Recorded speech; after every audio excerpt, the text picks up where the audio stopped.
Welcome to book summary.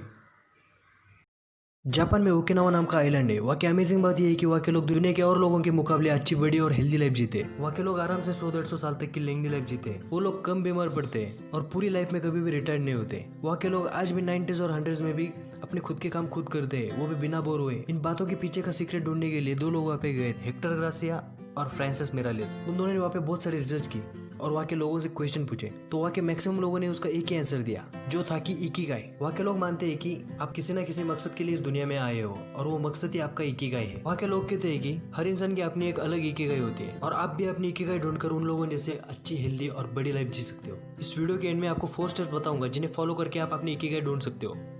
सोचो, अगर आपके सामने 2 रास्ते हैं, उसमें से पहला रास्ता हैप्पीनेस, फुलफिलमेंट और सेटिस्फेक्शन की तरफ जाता है और दूसरा रास्ता पैसे और लग्जरियस चीजों के पास, तो आप उनमें से कौन सा रास्ता चूज करोगे? वीडियो को पॉज कीजिए और कमेंट में अपना आंसर जरूर बताइए। आई होप कि आपने आंसर कमेंट में जरूर लिखा होगा। अगर आपने पहला वाला रास्ता चूज किया होगा जो कि हैप्पीनेस फुलफिलमेंट की तरफ जाता है, तो आप लाइफ में सही जा रहे हो। अगर आपने दूसरा रास्ता चूज किया होगा जो कि पैसे और लग्जरियस चीजों के पास जाता है, तो कॉन्ग्रेचुलेशन, आप एक ऐसे भिखारी बनने वाले हो जिसके पास पैसे छोड़कर और कुछ भी नहीं होगा। मैक्सिमम लोग अपना पैशन दूसरों की सक्सेस को और उनके कमाए गए पैसों को देखकर कॉपी कर लेते हैं और उनके जैसा ही पैशन रखते हैं। जो चीजें थोड़ी दिनों के लिए मोटिवेशन की तरह काम करती है और थोड़ी दिनों के बाद स्ट्रेस का कारण बनती है। एक बार एक ऐसा रिसर्च हुआ था जिसमें देखा गया था कि स्ट्रेस का हमारी बॉडी पे एक्चुअल में क्या असर होता है। तो उसमें कुछ चौंका देने वाली बातें सामने आई। जब एक्चुअल में हम स्ट्रेस लेते हैं तो हमारी बॉडी स्ट्रेस से लड़ती है, जैसे कि कोई एक्सटर्नल बीमारी या वायरस हमारी बॉडी में एंटर कर रही हो और हमारी बॉडी उससे लड़ने के लिए एंटीबॉडीज क्रिएट कर रही हो।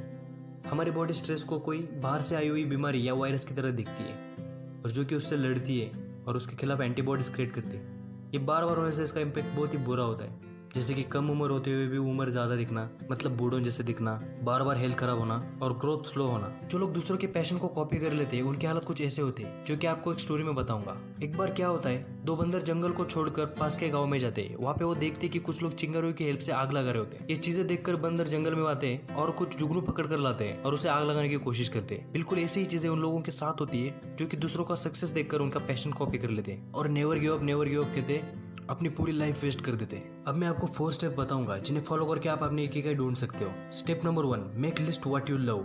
फर्स्ट स्टेप में आपने क्या करना है, एक पेज लेना है और उनमें सारी की सारी चीजें लिखना है। ऐसे काम जो कि आप करना पसंद करते हो, उन सारी चीजों की लिस्ट बनाओ। लिस्ट में कम से कम 50 चीजें होनी चाहिए, ना कि उससे कम। इसमें आप कोई भी चीज ऐड कर सकते हो, जैसे कि फुटबॉल खेलना, क्रिकेट खेलना, कुकिंग करना, एग्रीकल्चर, टीवी देखना, कुछ भी, बस वो चीजें आपकी पसंद की होनी चाहिए। Step number 2, what you are good at. Second step में आपने क्या करना है, आपको वो सारी चीजें रखनी है जिसमें आप अच्छे हो और बाकी सारी चीजें हटा देनी है। और अगर आपने फुटबॉल और क्रिकेट दोनों भी लिखा है, दोनों भी आपको पसंद है, बट आप क्रिकेट खेलने में अच्छे हो और फुटबॉल खेलने में नहीं, तो फुटबॉल को हटा दीजिए और क्रिकेट को रख दीजिए। Step number 3, what you can paid for. आप लिस्ट में ऐसी चीजें रखो जो कि आपको पैसे कमा कर दे और आपको पसंद हो और आप उसमें अच्छे भी हो। एग्जाम्पल के लिए मान ले, कुछ लोग टीवी शो देखने में अच्छे हो, बट आपको टीवी शो देखना पैसे कमा कर नहीं देगा। Step number 4, what the world needs. अब लिस्ट में ऐसी चीजें रखो जिसकी दुनिया को जरूरत है, जो आपको पसंद हो, आप उसमें अच्छे भी हो और वो आपको पैसे भी कमा कर दे। ये हो गया आपका ikigai. What you love and what you are good at, इन दोनों का कॉम्बिनेशन मिलाकर होता है आपका passion. What you are good at and what you can be paid for, इन दोनों को मिला के आपका प्रोफेशन होता है। और what you can be paid for and what the world need, इन दोनों को मिला के होता है आपका वोकेशन, मतलब आपका पेशा। एंड व्हाट यू लव और व्हाट द वर्ल्ड नीड, इन दोनों को मिला के होता है आपका मिशन। ये सारी की सारी चीजें हम इकट्ठा लाए तो ये हो गया आपका इकिगाई।